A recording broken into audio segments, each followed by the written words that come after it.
The sound that split the valley wasn't human. It was too raw for that, too full of a pain that scraped the soul clean. A cowboy, a man whose name the prairie had long since forgotten, pulled hard on his reins. His horse, a grizzled veteran of 1,000 empty miles, stopped dead, its ears twitching. The cowboy's heart, a tough piece of leather he thought had been cured of all surprise, gave a hard kick against his ribs. It was the old instinct, the one that tells a man when something is dying wrong. He turned his horse, his face a mask of grim resolve, and spurred it toward the sound. The world out here was vast and cruel, a place that swallowed screams without a trace. But he rode on, his eyes scanning the endless sea of brown and gold. He found her by the river. She was curled up like a fallen leaf, her body a tight knot of misery. A heat shimmered off her skin, so intense he could feel it from a yard away. She was young, her dress ripped to shreds by thorns and desperation, her long black braid unraveled and stuck to her tear-streaked face. She wasn't out cold, but she was close, trapped in a fever dream. Her eyes were half open, seeing things he couldn't, and her lips moved, whispering in a tongue that was ancient and strange to his ears. He swung down from his saddle, his boots sinking into the soft, damp earth. Her hands were trembling, fingers twitching as if trying to hold on to a world that was slipping away. He knelt beside her, his movements slow, deliberate. This was broken country, and he knew how to handle broken things. He reached out, his calloused hands surprisingly gentle, and lifted her. She felt like nothing in his arms. A bundle of twigs and fever, and a cold dread washed over him. He carried her to his horse, settling her across the saddle in front of him, his own body a shield against the world. He whispered something low, not to her but to the dying sun, a prayer or a promise, he wasn't sure which. The horse moved, its steps sure and steady, carrying the weight of 2 lonely souls into the twilight. By the time they reached his small, solitary cabin, the sky was bruised purple and black. He laid her on his cot, the only soft thing he owned, and pulled a rough wool blanket over her. He worked the fire, coaxing it from embers to a roaring blaze that pushed the shadows back into the corners. She moaned softly, a flicker of life in the gloom. He heated some broth, thin and watery, but it was all he had. He held a tin cup to her lips, trying to get her to drink. Most of it dribbled down her chin, but a few drops made it past her lips. He chalked it up as a win. He sat in his rickety chair all night, just watching, listening to the rattle of her breath. He was a man defined by emptiness. No wife, no kids, no family to speak of. His life was a long, straight line of cattle drives and dusty towns. But with this stranger breathing in his cabin, the silence felt different. It wasn't empty anymore. It was waiting. The fever got worse before it got better. She thrashed and cried out, calling names that meant nothing to him. He kept a damp cloth on her forehead, the simple act a ritual against the darkness that was trying to claim her. He didn't sleep. He couldn't. It felt like a test. The coyotes howled their lonely songs to the moon, but the cowboy's world had shrunk to the space of this small room, to the rise and fall of this woman's chest. He stared at her, his gaze unwavering, as if he could hold her here with the sheer force of his will. As dawn broke, painting the world in shades of gray and rose, the fever finally broke with it. Her eyes fluttered open. They were the color of deep, still water, and for a long moment they just stared at him, full of questions she couldn't ask. He gave a single, slow nod. "You're safe."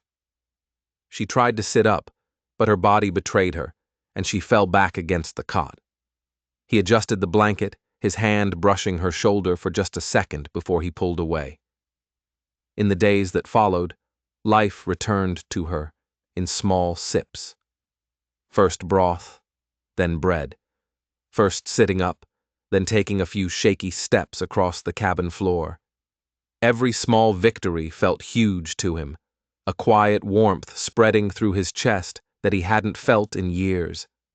He watched her watch him. He saw the curiosity in her eyes as he went about his simple chores. He never asked her name, never asked where she came from or what had happened to her. He just gave her space and time and the quiet comfort of his presence. He was a man who knew that some stories didn't want to be told. One evening, with the fire popping and spitting, she finally spoke. Her voice was quiet, rusty from disuse, but her English was careful and clear. She told him about her people, about a journey guided by the stars, about a sickness that had come on like a thief in the night and stolen her strength. He listened, his face lit by the flickering flames, taking in every word as if it were a precious thing. He didn't offer stories of his own, not the real ones anyway. He told her about the land, about the moods of the river and the language of the horses. It wasn't much, but it was the only truth he had to give. A fragile trust began to grow between them, as quiet and persistent as the grass on the prairie.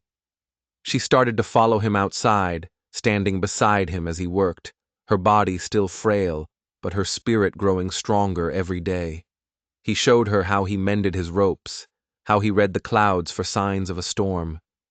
They were simple lessons, but they were building a bridge between their two separate worlds, one plank at a time. But there was a shadow that hung over them, a question that neither of them dared to ask aloud. He knew she didn't belong here. She was a part of something bigger, a world of people and traditions that stretched back for generations. He knew she would have to leave. The thought was a heavy stone in his gut, but he buried it deep. No sense in mourning something you haven't lost yet. He just tried to appreciate the fragile peace they had found. Then, on the 7th morning, everything changed. She was standing outside when he came to the door, a tin cup of coffee in his hand. A different scent was on the wind, something sharp and familiar. Wood smoke, but not his own. He followed her gaze and his heart stopped dead in his chest. Riders. A dozen of them, coming fast across the valley, their forms dark against the rising sun. Her people.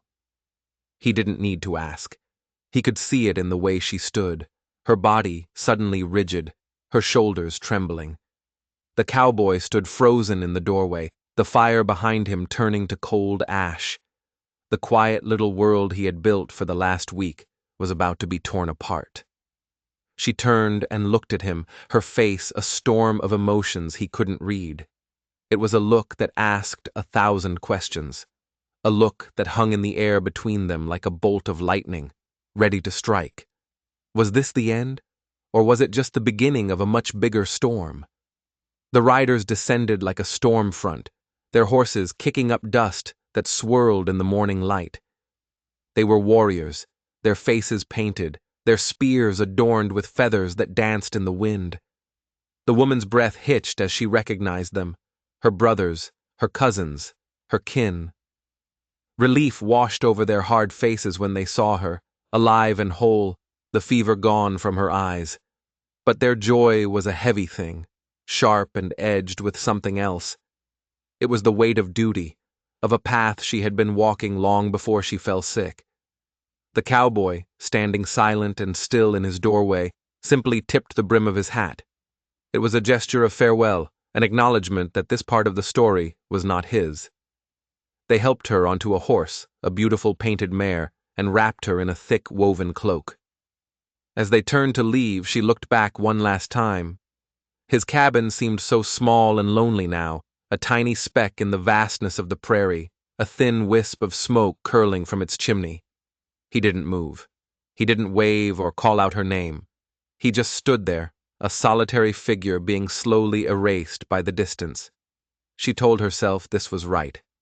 This was how it was supposed to be. But the gaping hole in her chest told a different story. Back in her own camp, they celebrated her return with songs and prayers. They thanked the spirits for guiding her back. But beneath the joyous noise, there were whispers. The sickness had bought her time, but it hadn't changed her fate. A promise had been made. She was to be married to the son of a powerful chief from a neighboring tribe. It was a political marriage, an alliance meant to protect her people from their enemies. The man was a warrior of great renown, a man who had sent her gifts of carved bone and rare feathers. He had wooed her with tales of his own greatness, with promises of the power they would wield together. To her people, this union was salvation. To her, it felt like a beautiful, ornate cage. Her intended arrived a few days later, riding a massive black stallion, his voice a booming proclamation of his own importance. His eyes were hungry, but not for her. They were hungry for the status her family would bring him. He spoke of the honor she should feel. He spoke of the strong sons she would give him. He spoke of the lands they would rule. When he took her arm, his grip was like iron, a claim of ownership, not an offer of comfort. She forced a smile, a pale imitation of what was expected, but inside she was recoiling. All she could think of was a different hand, a calloused, gentle hand that had steadied her when she was weak and then let her go, respecting her space. That night, lying under a blanket of stars that suddenly felt cold and distant, she couldn't sleep. Her mind kept drifting back to the quiet cabin, to the man who said so little but saw so much. She thought of his silence, which had been more comforting than any words. She thought of the way he had watched over her, expecting nothing in return. He hadn't seen her as a prize, or a princess, or a political pawn. He had just seen her, a person. And the memory of it was a current, pulling her away from the life that was being laid out for her. The day of the betrothal ceremony arrived, swift and unavoidable. The entire tribe gathered. The elders sat in a place of honor, their faces like carved stone, their eyes holding the weight of their people's history. The young warrior, her intended, stood before them all, his chest puffed out with pride. He spoke of his strength, his lineage, his destiny. He declared himself the only choice, the protector her people needed. His words were like thunder, meant to awe and intimidate, but they left her cold. When it was her turn to speak, a heavy silence fell over the crowd. The elders looked at her, their gaze a silent command. This was it. She could accept. She could seal the alliance and save her people. She could step into the cage and lock the door herself, or she could burn it all to the ground. Her voice, when it came, was soft but clear, cutting through the tense air.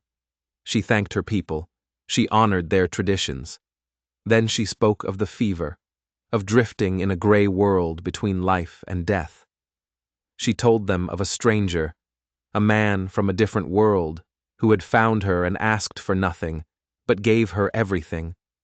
He had pulled her back from the edge, not for honor or for glory, but simply because she was a person in need. She looked directly at her intended, then at the elders. She told them that in the quiet of that small cabin, she had been seen not as a bargaining chip, but as a human soul. And her spirit, she said, had made its choice. The warrior laughed, a short, sharp bark of disbelief. He called it a fever dream, the ramblings of a sick woman. But the laughter died in his throat when she lifted her chin, her eyes blazing with a fire he had never seen before. A murmur went through the crowd. They were shocked, confused, but they saw the truth in her face. It was undeniable. Then she did something no one expected. She turned her back on the circle, on the elders, on her intended, on her family, and she started to walk. She walked out of the camp, her bare feet steady on the earth. She didn't look back. The prairie opened up before her, a vast and empty canvas. She walked toward the distant horizon, toward a faint, almost invisible wisp of smoke. Each step was an act of rebellion. Each breath was a claim on her own life. Back in his cabin, the cowboy was mending a bridle, his mind 1,000 miles away. He was trying to forget the feel of her light weight in his arms, the sound of her quiet voice. He was trying to push her back into the realm of memory. And then he looked up, and she was there. She was standing at the edge of the clearing, her hair blowing in the wind, her face streaked with dust and tears. His hands went still. The world seemed to stop turning. For a long moment, they just stared at each other. 100 yards of empty space between them that felt charged with electricity. In that silence, everything was said. She took a step forward, then another, until she was standing right in front of him. Her voice trembled, but her words were strong. "I choose this," she said, "not because I owe you, but because you saw me." The cowboy didn't speak. He didn't need to. He simply reached out and took her hand. His rough fingers wrapped around hers, holding on as if he were holding the most precious, fragile thing in the world. His eyes, which had seen so much hardship, were shining with a light she had never seen before. And in that moment, they both knew. This wasn't the end of a story. It was the beginning of a legend. But what they didn't know was that their choice had sent a shockwave across the plains, and the warrior she had scorned was not a man who accepted defeat. He was gathering his own riders, his heart black with rage, and he was coming for them. The peace they found was fragile, as delicate as a spider's web in the morning dew. For a few days, it was enough. They fell into a rhythm that felt as natural as breathing. He would rise before the sun, and she would already have the fire going, the smell of coffee filling the small cabin.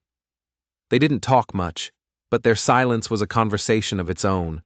It was a language of shared glances, of small gestures, of a deep and abiding understanding that ran deeper than words. He showed her the secret places of his small world, the pool where the water ran coldest, the ridge where you could see the eagle's nest, the ancient twisted tree that had survived a lightning strike. She, in turn, shared pieces of her own world. She taught him the names of the stars in her own language, the meaning of the different bird calls, the herbs that could be used for healing. They were two different worlds, slowly, carefully, learning to orbit each other. But the cowboy was a man who knew how to read the signs, and the signs were not good. The birds were quieter than they should be.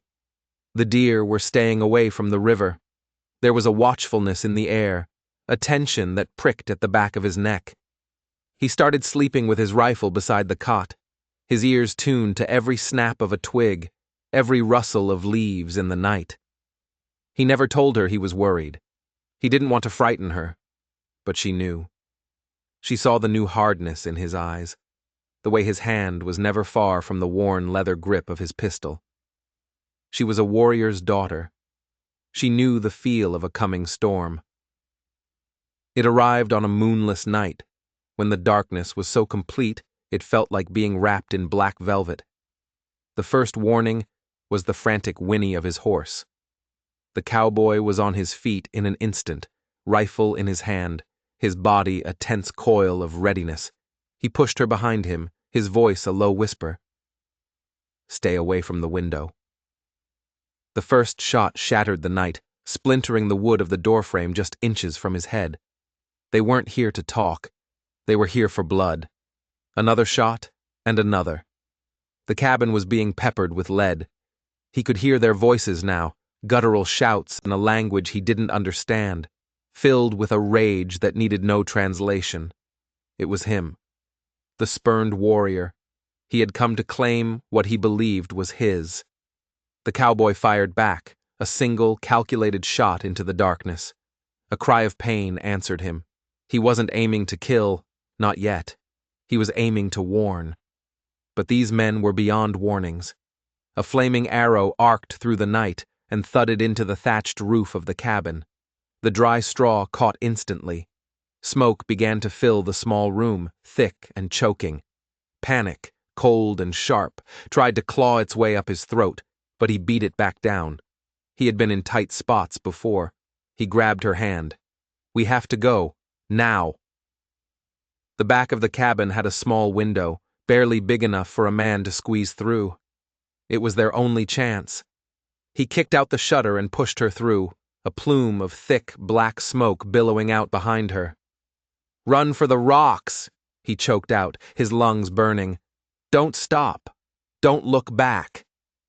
She scrambled out into the night, her heart pounding a frantic rhythm against her ribs. He was right behind her, climbing through the window, just as a section of the roof collapsed in a shower of sparks and flames. They ran. The night was alive with shouts and the thunder of pursuing hooves. The light from the burning cabin cast long, dancing shadows that seemed to claw at their heels. They scrambled up the rocky incline behind the cabin, their hands and feet finding purchase on the rough stone. A bullet whizzed past his ear, so close he could feel the heat of it. They were closing in. They reached a small cave, a dark slash in the rock face, and tumbled inside, gasping for breath. The air was cold and damp, smelling of earth and stone. Outside, the hunt continued. They could hear the warriors crashing through the underbrush, their angry shouts echoing in the night. They were trapped. The burning cabin lit up the clearing below, making it impossible to slip away unnoticed. They could only wait for the fire to die down, or for the warriors to find them. He reloaded his rifle, his movements economical and precise. He had 3 bullets left. He looked at her, her face pale in the dim, flickering light from the fire. Her eyes were wide, but there was no fear in them.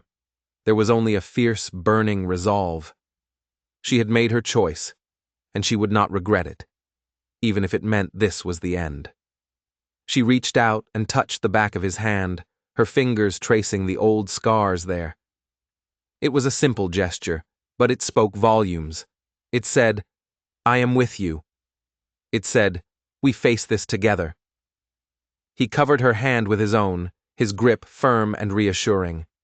He didn't know if they would see the sunrise, but he knew he would not die alone.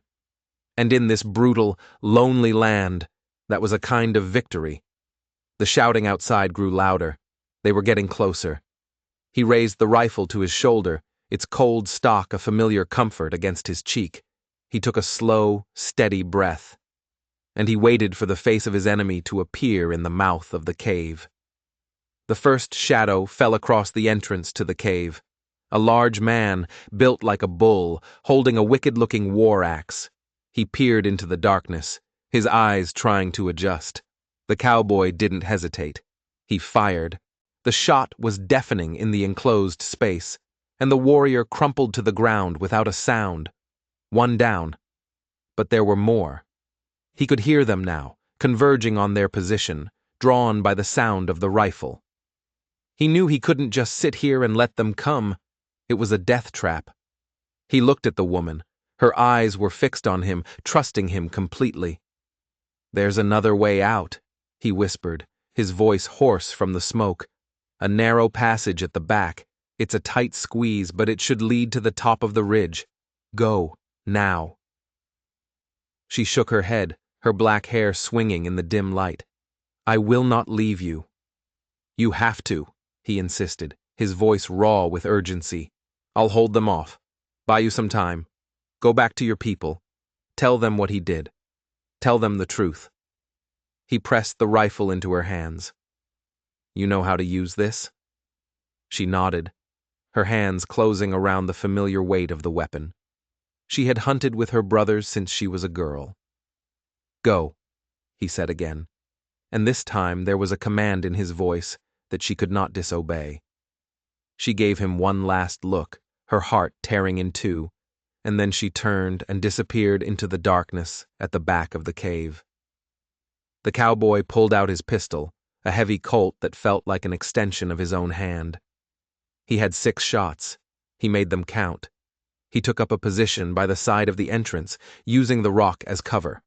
When the next warrior charged in, he was ready. The fight was brutal and short. They came at him one by one, their overconfidence their undoing. He was a phantom in the darkness, his shots precise and deadly. He was not a man who enjoyed killing, but he was a man who knew how to survive. When it was over, he stood in the silence, the smell of gunpowder thick in the air. 3 more warriors lay dead or dying at the entrance to the cave. He knew the leader, the spurned suitor, was still out there. He wouldn't have sent his men in first if he wasn't a coward at heart. The cowboy stepped out of the cave, his pistol held ready. The clearing was bathed in the eerie, dying light of his burning home. He saw him then. The warrior was standing by the river, his face a mask of disbelief and rage. He had expected an easy victory, a quick and bloody revenge. He hadn't expected this. He saw the cowboy and let out a roar of fury, raising his spear. But before he could throw it, another figure appeared at the top of the ridge. It was the woman. She stood silhouetted against the pre-dawn sky, the rifle held steady in her hands. She didn't say a word. She didn't have to. Her presence there was a judgment. The warrior froze, his eyes darting from the woman on the ridge to the cowboy in the clearing. He was trapped between the woman he had tried to possess and the man who had protected her. He was a great warrior, a man of power and pride. But in that moment, he looked small. He looked like what he was, a bully who had been beaten. He let out another frustrated roar, but it was a sound of defeat, not of challenge. He turned and scrambled onto his horse, digging his heels into its sides and riding off into the darkness, a coward fleeing the light. As the first rays of sun crested the horizon, they found themselves standing in the ruins of the cowboy's life. The cabin was a smoldering pile of ash and charred logs. Everything he owned was gone. But as he looked at the woman walking down from the ridge, her face illuminated by the dawn, he knew he hadn't lost anything that truly mattered. She came and stood before him, handing him back his rifle. Their fingers brushed, and a current passed between them, stronger than any fire. They didn't speak of the future. They didn't know what it would hold. Her people might not take her back. His past, whatever it was still out there. All they had was this single perfect moment of stillness after the storm. But their story wasn't over. Not by a long shot. Because as they stood there, watching the sun rise, a new group of riders appeared on the horizon. Not warriors this time. It was a delegation from her tribe, the elders. They had followed her, drawn by the pillar of smoke in the sky. They had seen everything. They had seen the cowardice of the man they had chosen for her, and the quiet courage of the man she had chosen for herself. The old, stern-faced elder who was her father rode forward. He stopped his horse in front of them and looked down, his gaze moving from his daughter's defiant face to the stranger standing beside her. The air was thick with tension. Generations of tradition and 1,000 years of law stood between these two people. The elder's face was unreadable, a weathered map of a long and difficult life. He could order the cowboy killed. He could drag his daughter home in disgrace. The future of two worlds rested on his next words. He was silent for a long, heart-stopping moment. And then he spoke. And what he said changed everything, forever. The old chief looked down from his horse, his eyes like chips of obsidian. He didn't look at the cowboy. He looked only at his daughter. His voice, when it came, was like the rumbling of distant thunder. "You have brought shame upon us," he said, and the words were like stones dropped into a silent pool. "You turned your back on your people, on a promise made before you were born. You chose this outsider, this man with no name, no tribe." Every word was a lash. The woman stood tall, unflinching, though the cowboy could feel the tremors running through her.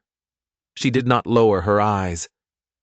"I chose a man of honor," she replied, her voice steady and clear. "While the man you chose for me, the great warrior, tried to murder us in the dark and then fled like a dog when he was faced." A murmur went through the other riders. They had seen the warrior flee. They had seen the bodies of his men. They could not deny her words. The chief's gaze finally shifted to the cowboy. It was a heavy, measuring look. He was taking in the worn clothes, the tired lines on his face, the calm way he stood his ground, not defiant, but not afraid either. "You have taken what was not yours to take," the chief said, his voice flat and dangerous. "She was promised." The cowboy met his gaze. I didn't take anything, he said, his voice quiet but firm. I gave her a choice, that's all. The rest was up to her. He could feel the weight of a dozen pairs of eyes on him, could feel the unspoken threat in the air. He was one man against a tribe, but he did not back down. He had lived his life alone, and he was prepared to die alone. But he would not let this old man dishonor what had passed between them. It had been clean. It had been true. A long, tense silence stretched out. The sun climbed higher in the sky, baking the dry earth. The only sound was the wind whispering through the tall grass. Finally, the chief dismounted. He was an old man, but he moved with a fluid grace that spoke of a lifetime of strength. He walked until he was standing directly in front of the cowboy, so close that the cowboy could see the intricate patterns of wrinkles around his eyes. He looked at the smoking ruins of the cabin, at the dead warriors, at his daughter's proud, stubborn face. He seemed to be weighing the entire world in his mind. "My people are in danger," the chief said, his voice softer now, for the cowboy's ears alone. "We are beset by enemies, by the white men who want our land, by other tribes who want our water. The alliance with that coward's father was to be our shield. You have broken our shield. A shield made of lies will shatter at the first blow," the cowboy replied. "Your daughter deserves better than to be a piece in someone else's game. Your people deserve a leader who fights with honor, not one who attacks from the shadows." He was speaking from the heart, the words coming out plain and simple, the only way he knew how to talk. He was not a politician or a chief. He was just a man who knew right from wrong.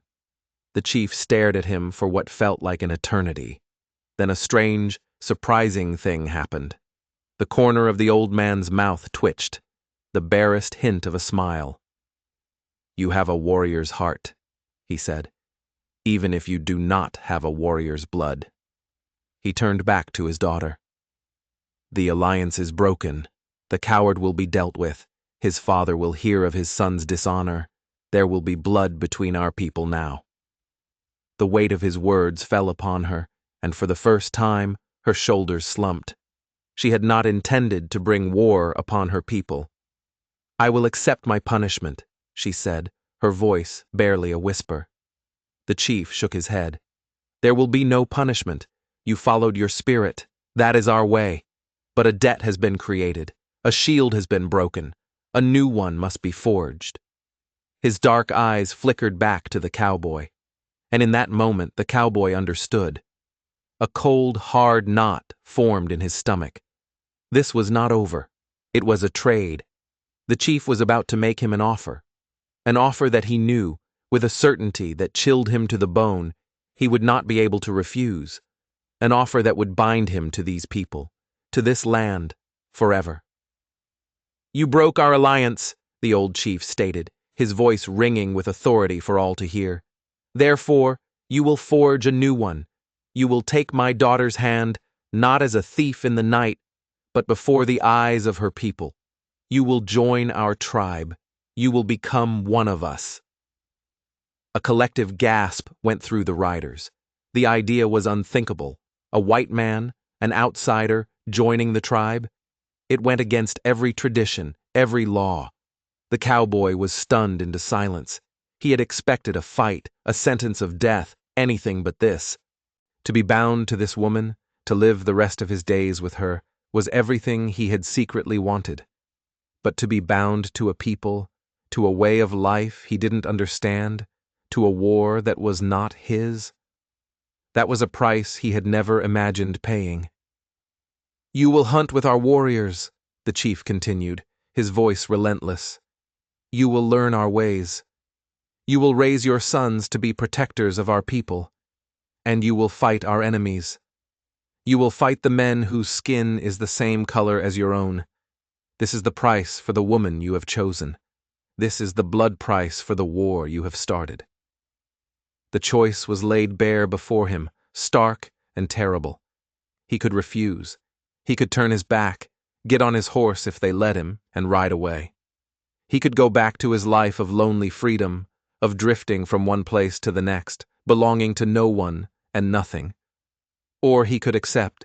He could chain himself to a destiny he had never asked for, to a fight he might not survive. He could give up the man he had been for the man he could become. He looked at the woman. Her face was a canvas of hope and fear. She was not asking him to do this. She was leaving the choice entirely up to him. She had fought for her own freedom, and she would not take his away. That was the gift she was giving him, the gift of a true choice. And in her eyes, he saw his answer.